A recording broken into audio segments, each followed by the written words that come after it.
নমস্কার বন্ধুরা, চুমকি রন্ধনশালায় আপনাদের সবাইকে স্বাগত। শীতের জনপ্রিয় খাবারের মধ্যে ভাপা পিঠা হচ্ছে একটি।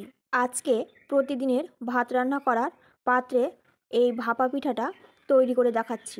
যাদের হাতের কাছে ভাপা পিঠা বানানোর কোনো পাত্র নেই, তারা চাইলেও প্রতিদিনের ভাত রান্না করা পাত্রেও এই ভাপা পিঠাটা তৈরি করে ফেলতে পারবে। আর প্রতি মিনিটে একটি করে পিঠা বানানো যাবে। আজকে ভাপা পিঠাটা বানানোর জন্য আমি এখানে নিয়েছি বাজারের কেনা শুকনো চালের গুঁড়ো 3 কাপ চালের গুঁড়ো।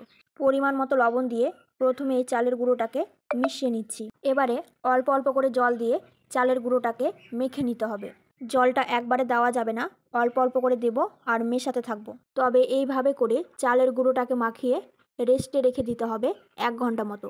এইভাবে করে মেশাতে মেশাতে দেখা যাবে যে মুঠো করে ধরলে একসাথে হয়ে যাচ্ছে, আবার ছাড়লে ঝুরঝুরে হয়ে যাচ্ছে। ঠিক এই সময় বোঝা যাবে যে চালের গুঁড়োটা একদম ঠিকঠাক আছে।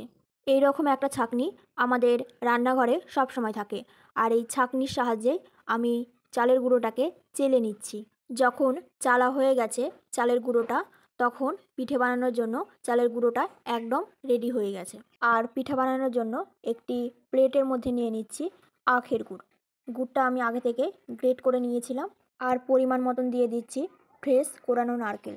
আপনারা চাইলে গুড় নারকেল আরও বাড়িয়ে নিতে পারেন। পিঠার মধ্যে যার যেই রকম ইচ্ছা ওই রকম করে দিয়ে নিতে পারেন। আর আপনার হাতের কাছে যে কোনো বাটি দিয়েই পিঠেটা বানাতে পারবেন। আমি এরকম ছোট একটা বাটি নিয়েছি। এই রকম করে চেপে চেপে চালের গুঁড়োর মিশ্রণটা ভরে নিয়েছি।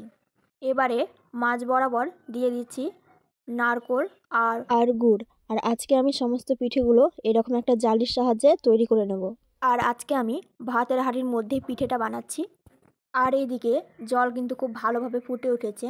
আমি ছাঁকনির মধ্যে পিঠেটা দিয়ে দিলাম আর ঢাকনা দিয়ে অপেক্ষা করছি 1 মিনিট। প্রতি মিনিটে একটি করে পিঠা বানানো হয়ে যায়। এখন ঢাকনাটাকে সরিয়ে নিচ্ছি। 1 মিনিট হয়ে গেছে আর পিঠাটাও হয়ে গেছে। এইভাবে করে কোনো রকম ভাপা পিঠার পাত্র ছাড়াই ভাপা পিঠাগুলো বাড়িতেই তৈরি করতে পারবেন।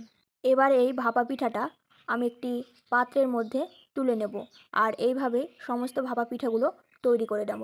আমার আজকের এই ভাপা পিঠার রেসিপি আপনাদের কেমন লাগলো অবশ্যই আমাকে জানাবেন। ভালো লাগলে লাইক ও শেয়ার করার অনুরোধ রইল।